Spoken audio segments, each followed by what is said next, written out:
I didn't have a lot of confidence. I was very shy.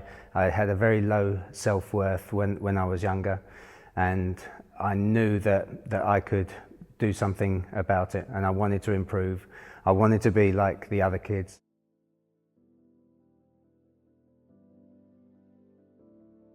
When I started my career as a fashion model, although it was a lot of fun, I was able to travel around the world and see nice things, meet nice people. It was a very empty existence for me because I didn't feel that I was contributing much apart from standing there in some clothes.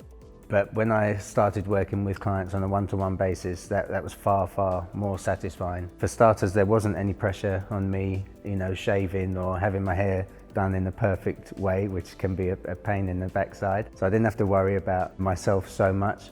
But one thing I could concentrate was on them and improving their well-being, improving their health and improving their happiness and their confidence. And I find that far more satisfying. So for all the years of fashion modeling that I did, it was empty. It was fun, but I gained nothing from it. But what I'm gaining now from helping people is far greater for me. Hi, my name's Daniel Ventura. I currently live in London. I'm originally from Barcelona, but moved here when I was 7 years old.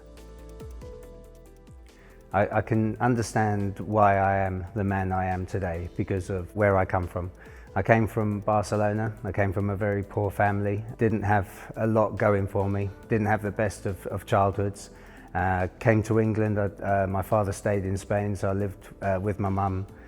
We struggled as a family, and I didn't have a lot of confidence. I was very shy. I had a very low self-worth when I was younger, and I knew that I could do something about it, and I wanted to improve. I wanted to be like the other kids. I'm ashamed to say that when I was about 18, I was obviously interested in girls, but I didn't have the confidence to talk to girls. And I remember looking at girls in classes, and they would be swooning over magazines of boys with six-packs and good bodies. So I thought, okay, this is my entry. If I can go to the gym and get a good physique, maybe that's one way I can develop my confidence and feel better about myself. It did give me that confidence. It did give me that motivation, and it shaped my life now. And I'm very pleased that that's been there for me. So I was 18 years old when I first ventured into a gym, and like any other 18-year-old, I was completely clueless, and I just wandered around the gym and copied the biggest guy in the room. As I grew older, I took more of an interest into it, started studying. In 2004, I learnt to be a personal trainer and nutritionist, and ever since then, I've had my nose in a book or my nose in the internet, researching more exciting ways to grow muscle and burn body fat. I was lucky enough to start modelling when I was 18. I was very fortunate to work from lots of different companies, from flash ones like Prada to Tesco to Asda. So I was lucky enough to hit the top designer brands as well as the high street brands as well. The most fun for me was TV commercials. I think I enjoyed those the most, and I was very lucky enough to fly around the world and shoot commercials for all sorts of brands, including recently He-Man from the Moneysupermarket advert. When I left school, I had two aspirations in life. I wanted to be a carpenter, strangely enough, and I wanted to be an actor. They were the two things I was good at school. I was going to go to Rose Bruford and learn how to be a professional actor, but a friend of my mother's saw an advert in the Daily Express for The Face of 95, which was a modelling competition, and I thought, bingo, I don't have to go to college, I can go the quick route, go into the modelling world, and then that will take me into my acting career. So I started modelling back in, 1995, and did that for a few years as a fashion model. I was lucky enough to get some TV commercials. Luckily for me, because of modelling, I did a lot of modelling jobs where I was modelling underwear. My agent would say to me, right, Dan, you've got to get into the gym and you've got this shoot then, so you've got to be in a particular shape. And my love for fitness expanded from there. Back in 2004, I think it was, I got my first front cover of Men's Health. Back then I didn't even know what Men's Health magazine was until people were coming up to me down the street and saying, Dan, you're on the front cover of Men's Health. I had no idea of the accolade that it now has. Because of that cover, a lot of people were asking me, exercise routines and how I ate. They were asking me questions all the time that I couldn't really answer. So I thought, okay, I need to take this seriously now and expand my knowledge. And that's of course when I decided to do my level 3 advanced personal training course. I've trained people in places like South Africa, Italy, and through Skype calls and FaceTime, and also sending them plans online, I've been able to train them from overseas. When I was personal training, I had a fitness app, and one of the ways of promoting it I thought would be to enter competitions, like fitness competitions, and get some recognition from these. Luckily for me, the first competition that I entered, I won, and obviously that got a lot of recognition and drew a lot of people to my website. The first competition I ever entered was the WBFF, the UK Championship, and I must admit when I went into that I was pretty clueless. I did my normal training, I didn't do anything out of the ordinary or anything that I didn't normally do. I think luck was on my side and the judges liked me on that day, and I was lucky enough to come first place. My initial interest in diet and nutrition was to achieve an aesthetic look. Because of my business and my occupation, I had to look a certain way, and of course I couldn't let myself get too overweight.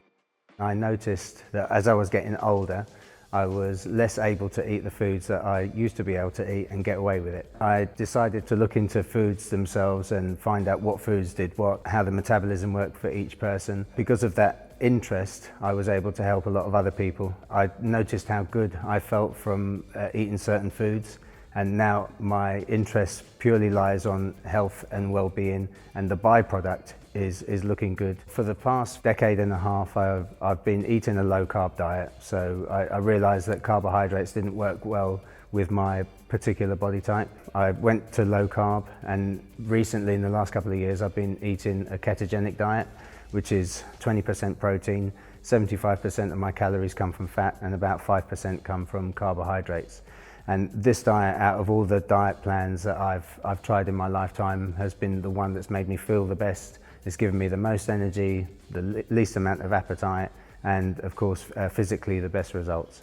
Now, I sort of fell into the fitness world and consequently became a personal trainer, and I found my true calling in life. One thing that I do like is helping people. I get a lot of satisfaction when I can meet someone and they're lacking in confidence. I used to lack in confidence when I was very young. I was very, very shy, and as I've grown older, I've improved on my confidence. And when I see that transpire with someone else, I can see someone and they don't feel very good about themselves, they're unhappy with the way they look, and then a few weeks later they come in and they light up the room, they're smiling, they feel great, they're confident, they're outspoken. This is what motivates me now. If I can do this to someone, you know, I've touched on their lives and I've helped improve their lives, you know, even if it's a little bit, it still counts. I find it very easy to stay motivated every day. I wake up and I realize that there's so much more that I need to learn. There's so much more that I could know in my line of work. Socrates said that the more I learn, the more I realize, the less I know. So every day I want to improve myself physically, mentally, and spiritually. So every day is a new day for me.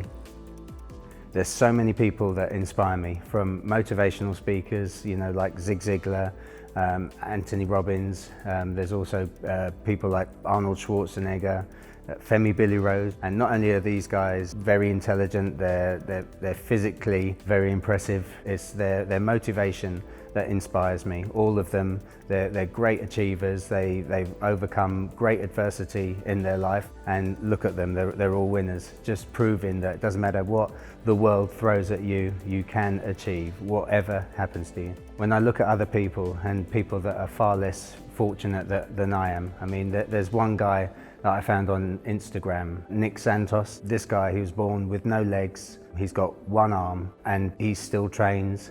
He's a motivational speaker. He's into fitness, he's into nutrition. He's always smiling, and I think if this guy can do it, and the odds are stacked against him, and it would be so easy for him to sit back and feel depressed and feel bad about himself, but he refuses to do so, and he's taken what he's got and he's making the best of it. It just proves that there's no excuses in life. You can achieve whatever you want, no matter the circumstances. Where do I see myself in 5 years? Well, hopefully on a beach in Barbados, sipping a cocktail, resting on my laurels. No, but in 5 years' time, I want to have my business expanded. I want it to be majority online, so I want to be helping people while I'm asleep. I want people to be downloading my plans and delving into the knowledge that it's taken me years to build up myself.